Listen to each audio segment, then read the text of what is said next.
বন্ধুরা, আশা করি তোমরা সবাই ভালো আছো। তোমার চ্যানেলে তোমাদের সবাইকে স্বাগতম। তো যেটা তোমাদের সামনে বলবো এই মুহূর্তে, সেটা হচ্ছে আমাদের সিট প্ল্যানিং উচ্চ মাধ্যমিকে কীভাবে রয়েছে সেটা সম্পর্কে আলোচনা করব। তো সময় নষ্ট না করে, যেহেতু পরীক্ষার ঠিক আগের মুহূর্তে আমরা এইরকম একটা তথ্য তোমাদের সামনে তুলে ধরার চেষ্টা করছি, সেহেতু সরাসরি আমরা সিট নম্বরের ব্যাপারে আলোচনা করব। এবং তোমরা জানো যে তোমাদের গেটের ভেতরে সাধারণত এবছর কোনো অভিভাবক ঢুকবে না, এবং গেটের ভেতরে ঢুকেই তোমরা রুম নম্বরটা কিন্তু দেখে নেবে, কারণ প্রত্যেকটা স্কুলের রুম নম্বর এবং তার সঙ্গে ফ্লোর স্বাভাবিকভাবে ফার্স্ট ফ্লোর বা গ্রাউন্ড ফ্লোর দোতলার মধ্যেই হাই স্কুলগুলো বেশিরভাগই হয়ে থাকে।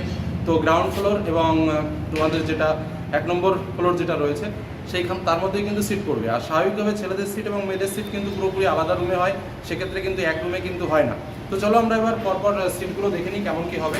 তো স্বাভাবিকভাবে আমরা যখনই ঢুকবো, যেমন আমি একটা এক্সাম্পল হিসেবে আমি রুম নম্বর 10-এ প্রবেশ করছি। তো এরকমভাবে তোমরা তোমাদের রোল নম্বর অনুযায়ী সিট পড়বে, ঠিক আছে? কোনো রেজিস্ট্রেশন নম্বর নয়, রোল নম্বর অনুযায়ী কিন্তু তোমাদের সিট পড়বে। তো এরকমভাবে তোমরা স্বাভাবিকভাবে রুমে কিন্তু ঢুকবে, এবং রুমে ঢোকার পর তোমরা যথারীতি এরকমভাবে দেখতে পাবে যে তোমাদের দু সাইডে দুটো রো করা থাকবে। এক সাইডে তোমার বেঞ্চ থাকবে এবং আর এক সাইডেও ঠিক একইভাবে কিন্তু বেঞ্চ থাকবে, এবং সামনে তোমরা স্বাভাবিকভাবে টিচার্স টেবিল কিন্তু থাকবে। তো তোমরা স্বাভাবিকভাবে কী করবে, দেখো তোমাদের এবছর সিটটা কেমন পড়বে আমি একটু বুঝিয়ে দিই। যেহেতু রোল নম্বর অনুযায়ী সিটটা পড়বে, একদম ফার্স্ট যে রোল নম্বর তার সিটটা কিন্তু এখানে পড়বে। এই যে বললাম ফার্স্ট যে রোল নম্বর তার সিটটা এই কোণাটায় পড়বে। এটা হচ্ছে একদম ফার্স্ট, তারপর সেকেন্ড, তারপর ওই পাশেরটা হচ্ছে ফোর্থ, মানে ফার্স্ট। আমি আবারও বলছি তোমাদের বোঝানোর সাথে, এদিকটায় ফার্স্ট, ওই জায়গাটা সেকেন্ড, তারপরে যদি পরের বেঞ্চ আবার এটা থার্ড, ওই পাশে যেটা রয়েছে সেটা হচ্ছে ফোর্থ, তারপরে আবার যেটা রয়েছে ফিফথ, ওপাশে সিক্স। অর্থাৎ যেটা তোমাদের বলতে চাইছি যে পরপর ফার্স্ট, সেকেন্ড, থার্ড, ফোর্থ এরকমভাবে হবে, মানে একদম পুরো রোল অনুযায়ী।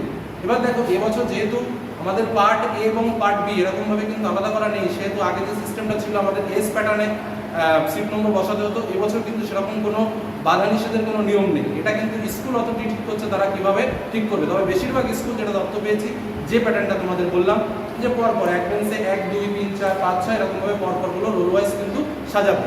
তবে একটা কথা তোমাদের বলে রাখি, কোনো কোনো স্কুল কিন্তু এটার ব্যতিক্রম ঘটিয়ে ঠিক লম্বালম্বিভাবে কিন্তু করতে পারে। ধরো এখানে 1 রোল, তারপর 2 রোল, 3 রোল এরকমভাবে টোটাল ঘুরে আবার লাস্ট বেঞ্চ ঘুরে আবার ফার্স্টে চলে যাবে।